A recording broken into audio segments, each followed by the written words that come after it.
আচ্ছা, আপনি কি জানেন প্রকৃতির সেরা ইঞ্জিনিয়ার কারা? এরা ছোট হতে পারে, কিন্তু এদের কাজ দেখলে আপনি চমকে যাবেন। আজ আমরা জানব কুমোরে পোকার এক অদ্ভুত গোপন জীবন সম্পর্কে। এদের নাম কুমোরে পোকা, কারণ এরা আমাদের চারপাশের কাদামাটি দিয়েই নিখুঁত বাসা বানায়।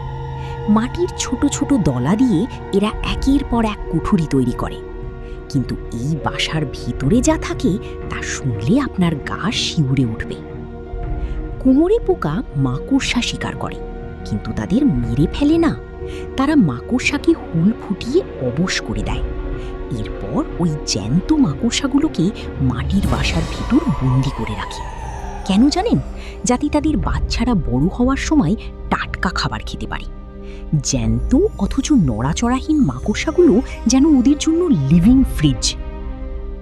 প্রকৃতির এই বিচিত্র সার্ভাইভাল টেকনিক আমাদের মনে করিয়ে দেয় এখানে টিকে থাকার লড়াইটা কতটা জটিল। কুমোরে পোকার এই বুদ্ধিমত্তা আপনার কেমন লেগেছে? ভালো লাগলে ভিডিওটি শেয়ার করুন এবং সাবস্ক্রাইব করতে ভুলবেন না। ধন্যবাদ।